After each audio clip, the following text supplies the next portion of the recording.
आज का हमारा जो पहला टॉपिक है वो इन 3 भौतिक राशियों को समझने से ही जुड़ा हुआ है। तो हमारा जो टॉपिक है उसकी विधिवत मैं शुरुआत कर रहा हूं। हमारा टॉपिक है आज का ऊष्मागतिकी के प्रथम नियम, ऊष्मागतिकी के प्रथम नियम से संबंधित राशियां। प्रथम नियम से संबंधित राशियों में जो सबसे पहली राशि है बच्चों, आपने सभी ने देखा सबसे पहली राशि कौन सी थी ऊष्मागति। मेरी आवाज तो क्लियर आ रही है बच्चों? हाँ सर, आ रही है।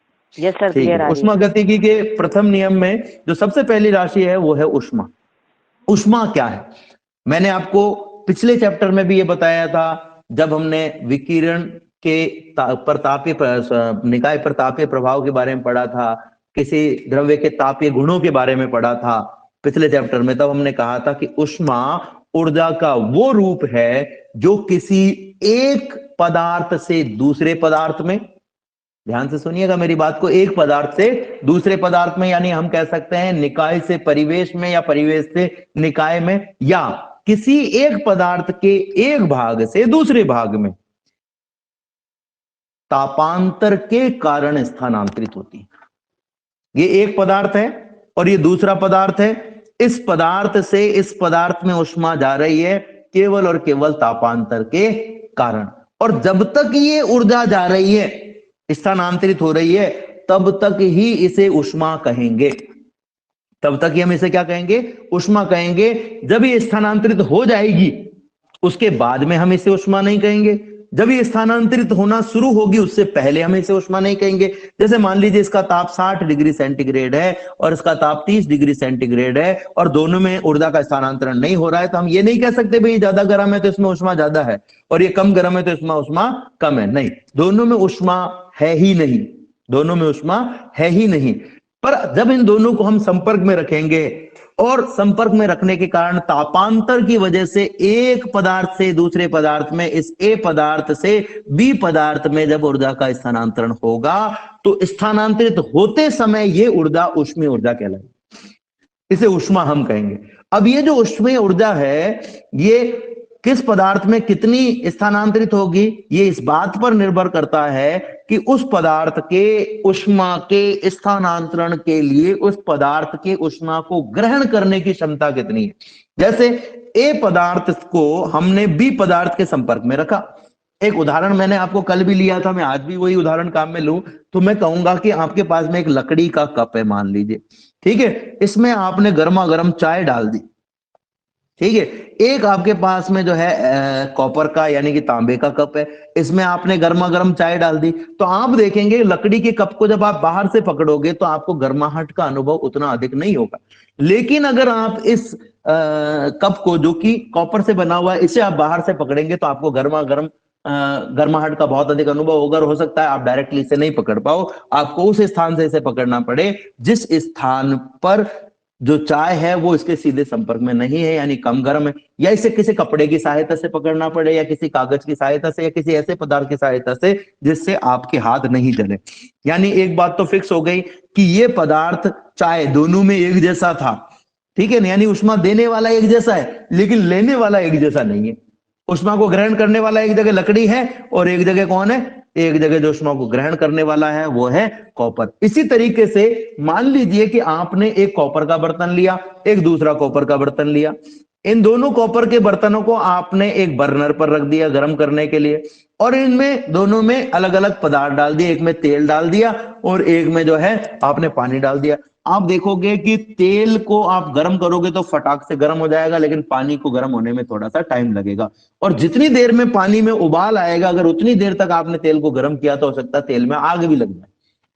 इसका मतलब यह है कि ऊष्मा को ग्रहण करने की जो क्षमता है वो तेल में और पानी में अलग अलग है। ऊष्मा को ग्रहण करने की जो क्षमता है इसे हम कहते हैं ऊष्मा धारिता, जिसके बारे में हम पहले भी पढ़ चुके हैं। तो ऊष्मा धारिता जो होती है इसको हम 3 तरीके से डिफाइन करते हैं। एक है ऊष्मा धारिता, दूसरा है विशिष्ट ऊष्मा धारिता और तीसरा है मोलर विशिष्ट ऊष्मा धारिता। ऊष्मा धारिता, विशिष्ट ऊष्मा धारिता और मोलर विशिष्ट ऊष्मा धारिता। और मोलर विशिष्ट ऊष्मा धारिता को भी हम 2 भागों में डिफाइन करते हैं। एक स्थिर दाब पर मोलर विशिष्ट ऊष्मा धारिता, 3 भागों में।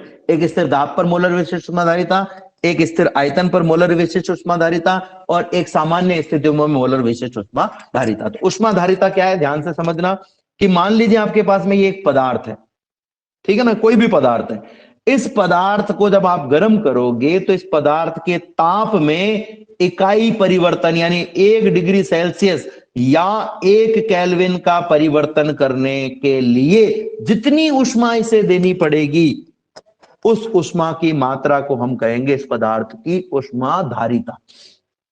अब एक बात तो तय हो गई कि इस पदार्थ के ताप में आपको कितना परिवर्तन करना है, इकाई परिवर्तन करना है। लेकिन अभी दिक्कत यह है कि मान लो ये पदार्थ आपने 2 किलोग्राम लिया है, मान लो पानी है, 2 किलोग्राम पानी लिया है और आपने एक बर्तन में 5 किलोग्राम पानी लिया है, तो डेफिनेटली 5 किलोग्राम पानी के ताप में तो परिवर्तन थोड़ा देर में होगा, थोड़ा देर में गर्म होगा। 2 किलोग्राम पानी थोड़ा धीमे गर्म होगा, जल्दी गर्म होगा। इसका मतलब यह है कि जो उष्माधारिता है वो हर पदार्थ के द्रव्यमान की अलग अलग होती है। अगर द्रव्यमान अलग है तो उष्माधारिता का मान भी अलग होगा, पदार्थ अलग होने पर भी अलग होगा और द्रव्यमान अलग होने पर भी अलग होगा। यानी उष्माधारिता 2 बातों पर निर्भर करती है, एक तो पदार्थ की प्रकृति पर और एक उसके द्रव्यमान पर। पदार्थ की प्रकृति पर निर्भर करेगी और द्रव्यमान पर निर्भर करेगी, ठीक है। इसके साथ साथ कितनी तेजी से उसे उष्मा दी जा रही है इस बात पर भी वो निर्भर करती है। समय तो कम लगेगा लेकिन उष्मा की जो मात्रा है हमें वो नापनी है, हमें समय नहीं नापना है। हमें ये समय नहीं नापना कि देर से गर्म हो रहा है जल्दी गर्म हो रहा है, ये तो केवल समझने के लिए हमने कहा कि एक जैसे बर्नर पर रखा और दोनों में से एक देर से गर्म हो रहा है, इसका मतलब उसको ज्यादा उष्मा दी गई है, और एक धीमे गति से गर्म हो रहा है, एक देर से एक जल्दी गर्म हो रहा है, इसका मतलब उसे कम उष्मा दी गई है। अब मान लो 2 किलोग्राम पानी को तो आप रख दीजिए चूल्हे पर और ये जो 5 किलोग्राम पानी इसे बड़ी भट्टी पर रख दीजिए, तो अब 5 किलोग्राम पानी जल्दी गर्म हो जाएगा क्योंकि आप उष्मा ज्यादा दे रहे हो वहां पर। तो उष्मा कितनी दी जा रही है हमें यह देखना है, कितनी देर तक दी जा रही है ये नहीं देखना, कितनी उष्मा दी गई है हमें इससे मतलब है। तो उष्माधारिता क्या है, किसी भी पदार्थ के ताप में इकाई परिवर्तन करने के लिए आवश्यक उष्मा की मात्रा, ठीक है। अब दूसरी चीज विशिष्ट उष्माधारिता, हालांकि इसके बारे में अपन पहले पढ़ चुके हैं। विशिष्ट उष्माधारिता जैसे स्मॉल एस कहते हैं और कैपिटल एस को कहते हैं अपन उष्माधारिता। उष्माधारिता और विशिष्ट उष्माधारिता में अंतर क्या है? उष्माधारिता हमने कहा कि पदार्थ के ताप में इकाई परिवर्तन करने के लिए जितनी उष्मा देनी पड़ती है।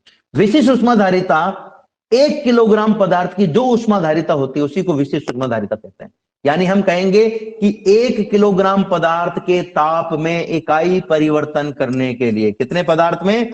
1 किलोग्राम पदार्थ में के ताप में 1 केल्विन का या 1 डिग्री सेंटीग्रेड का परिवर्तन करने के लिए जितनी उष्मा की आवश्यकता होती है उसे उस पदार्थ की हम विशिष्ट उष्माधारिता कहते हैं। यानी हमें 1 किलोग्राम के लिए गणना करनी है।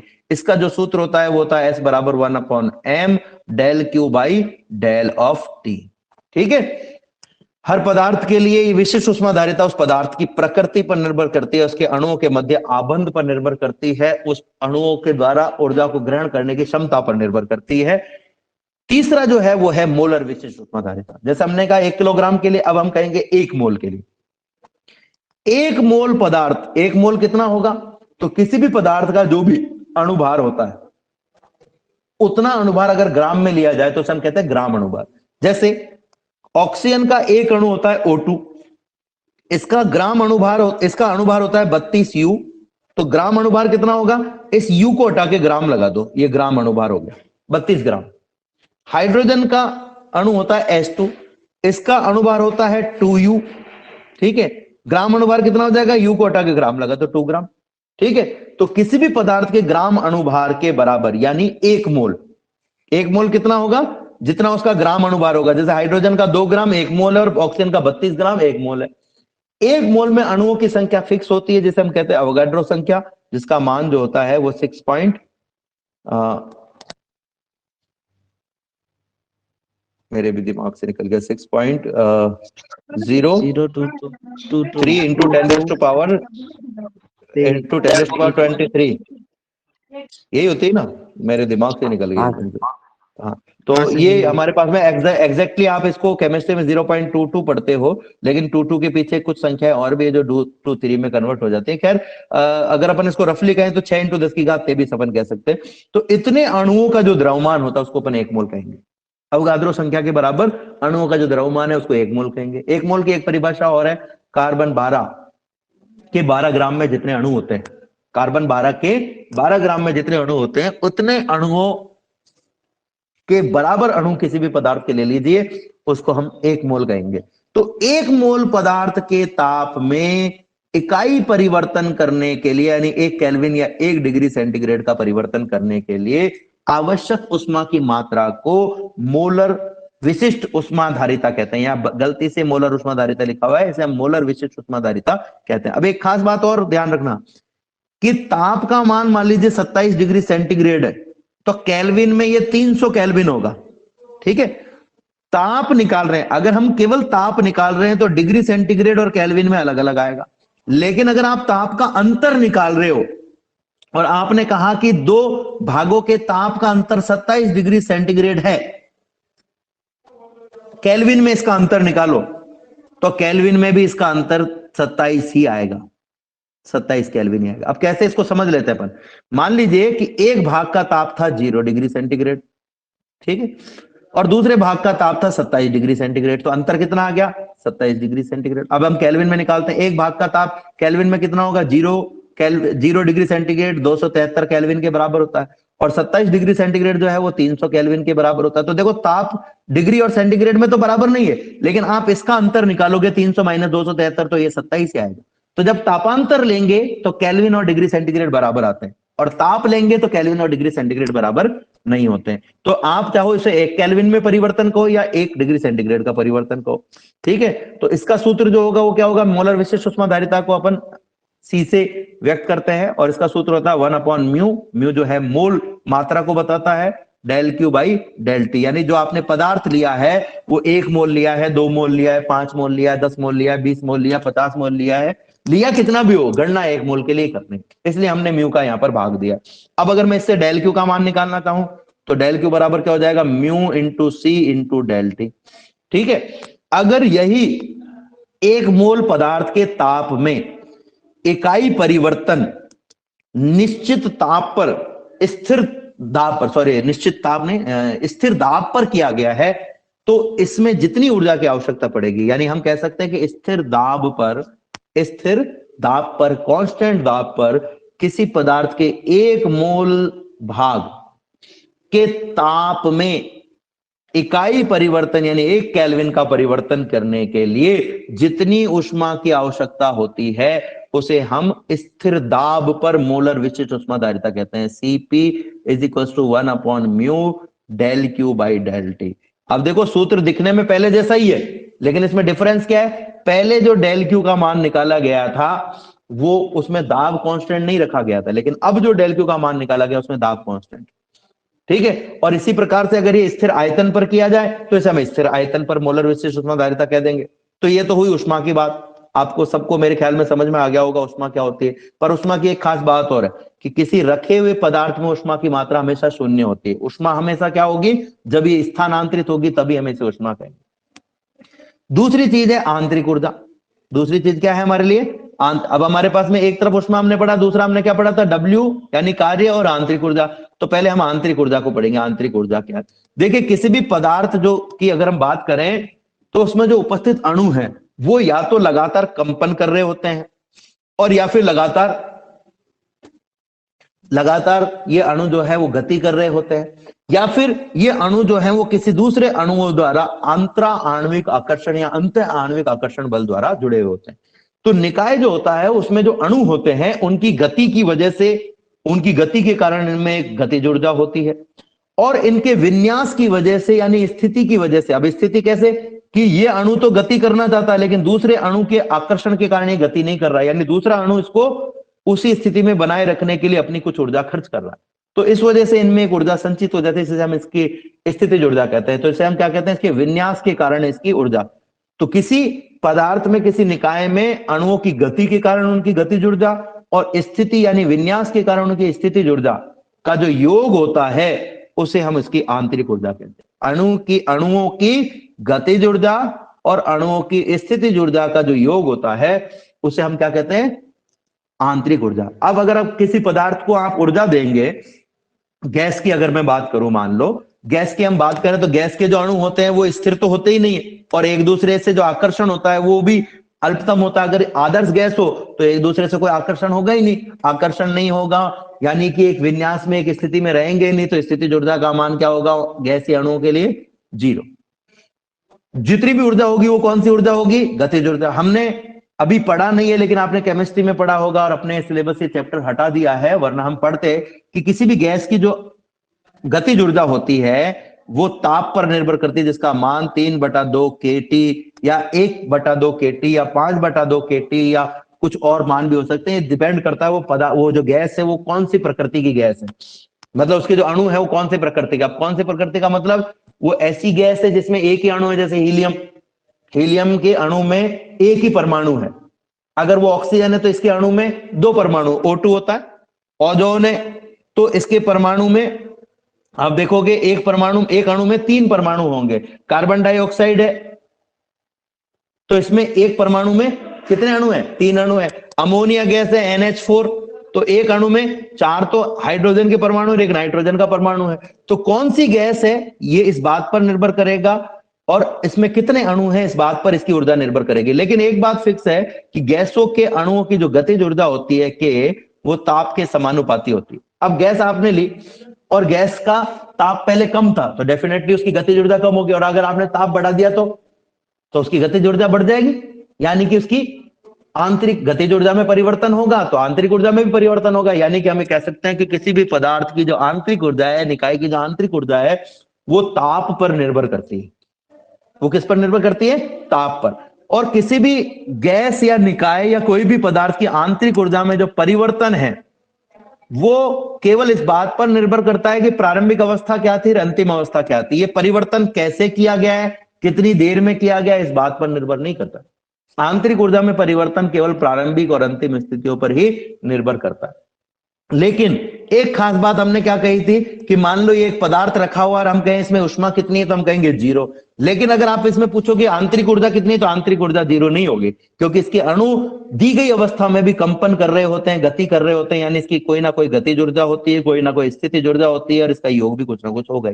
तो पदार्थ की दी गई अवस्था में कोई ना कोई आंतरिक ऊर्जा अवश्य ही होती है। और तीसरी जो चीज है आज हमें जो पढ़नी है वो है ऊष्मागतिक निकाय द्वारा किया गया कार्य। बच्चों आज हम जो पढ़ रहे हैं उसमें ये सबसे इंपॉर्टेंट भाग है, क्योंकि इस चीज को आप बहुत जगह काम में लोगे, बहुत जगह काम में लोगे, इसलिए इसको आप बड़े ध्यान से पढ़ना ये चीज।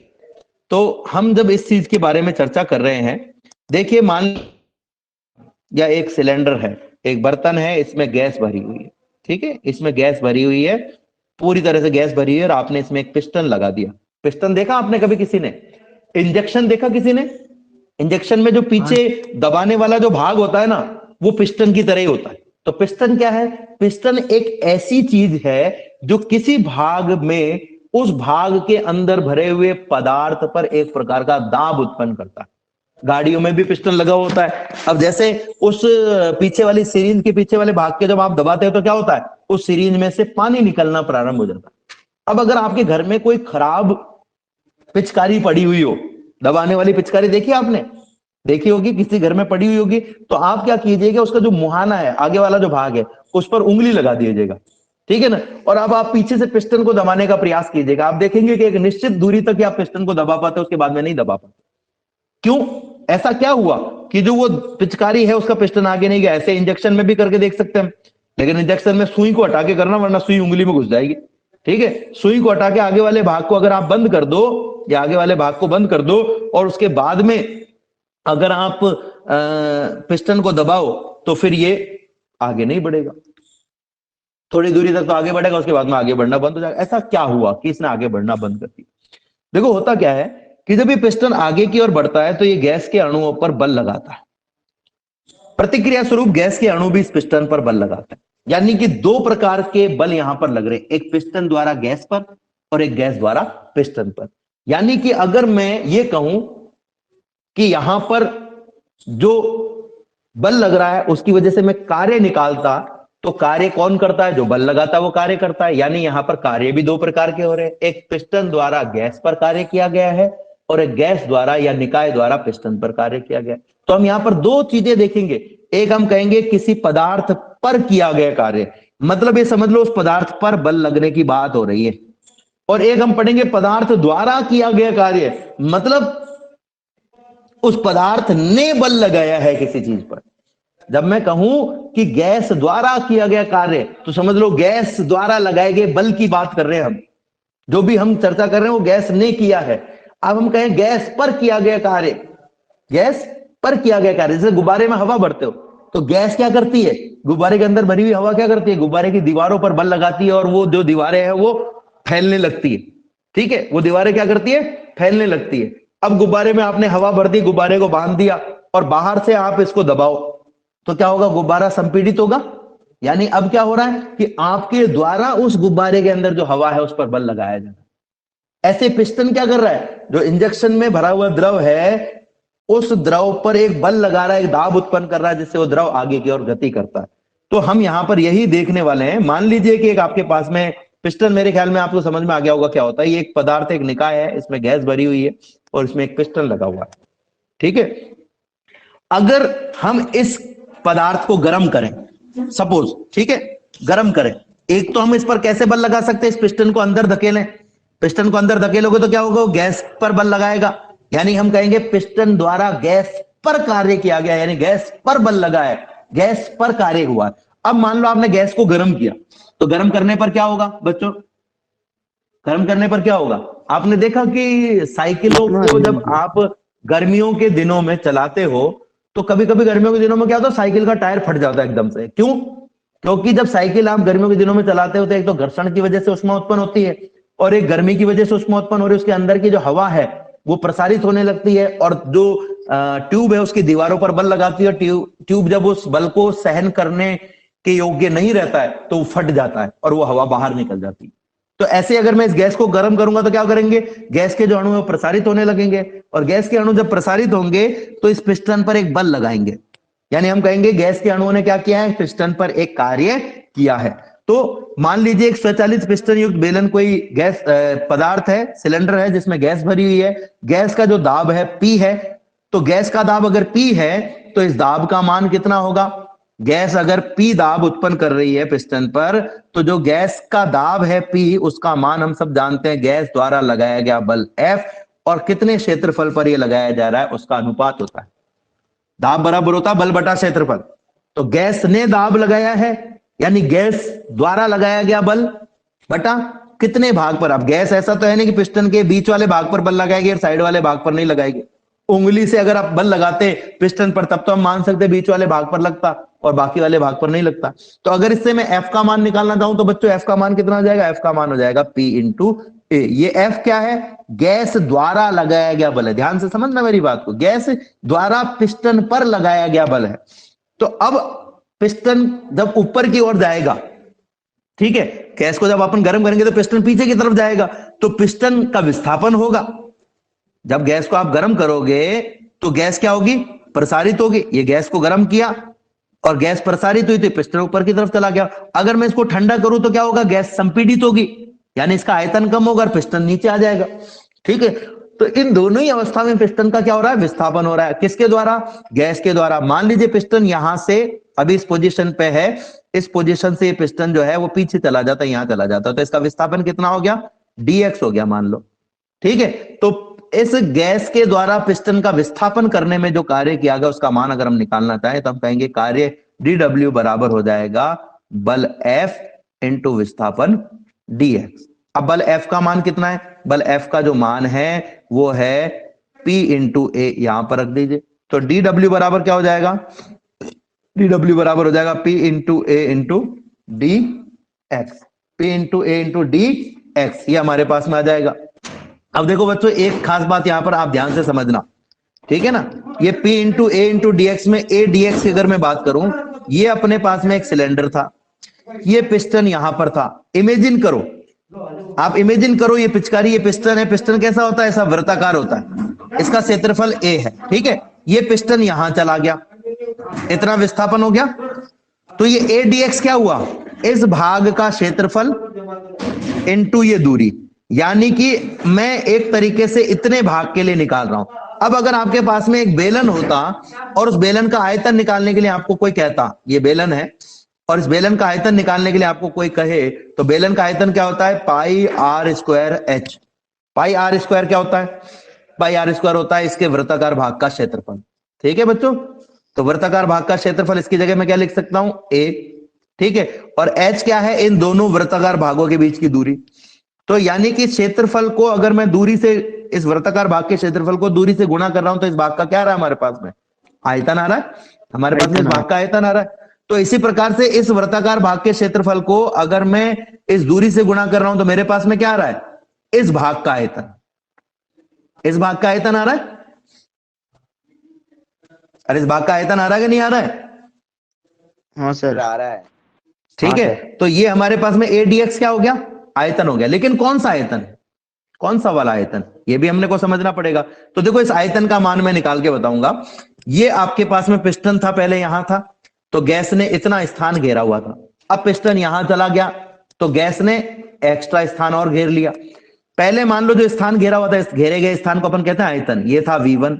अब कितना हो गया टोटल, ये टोटल हो गया V2। अगर मैं V2 में से V1 घटा दूं तो मेरे पास में कौन सा भाग आ जाएगा, वो भाग जो अभी अभी पिस्टन के ऊपर के जाने की वजह से गैस ने घेरा है, ये स्थान आ जाएगा ना हमारे पास में। यानी ये स्थान क्या है, एक प्रकार से अंतिम आयतन में से प्रारंभिक आयतन को घटाने पर जो राशि प्राप्त हो रही है, अंतिम आयतन में से प्रारंभिक आयतन को घटाने पर जो राशि हमें प्राप्त हो रही है, वो राशि हमारे पास में है।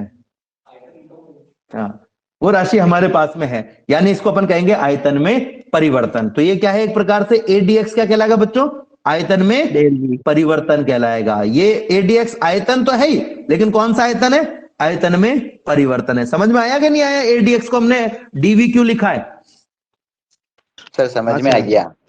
ठीक है, अब ये तो अपने पास में क्या है, मान लो थोड़ा सा विस्थापन हो। अब अगर गैस को अपन और गर्म करें तो और विस्थापन होगा। तो ऐसे अपन थोड़ा कार्य निकालें, और अगर मैं पूरा कार्य निकालना चाहूं तो इसका समाकलन कर दीजिए, तो ये हो जाएगा आपके पास में dW का समाकलन बराबर PdV का समाकलन। कहां से कहां तक, प्रारंभ में आयतन V1 था, बाद में V2 हो गया, प्रारंभ में कार्य जब 0 था, बाद में W हो गया। ठीक है, तो dW का जो dW का जो समाकलन है वो तो होता है W, ये तो आप गणित के छात्र हो, आपको बताने की जरूरत ही नहीं है। और दूसरा अपने पास में क्या आ गया, PdV, कहां से कहां तक, V1 से V2 तक। तो एक प्रकार से हम ये कह सकते हैं कि जब भी किसी उष्मागतिक निकाय में गैस द्वारा यानी निकाय द्वारा कोई कार्य किया जाता है, निकाय द्वारा कोई कार्य किया जाता है, तो उस कार्य का मान समाकलन PdV के बराबर होता है। समाकलन PdV यानी इस सूत्र से निकाला जा सकता है।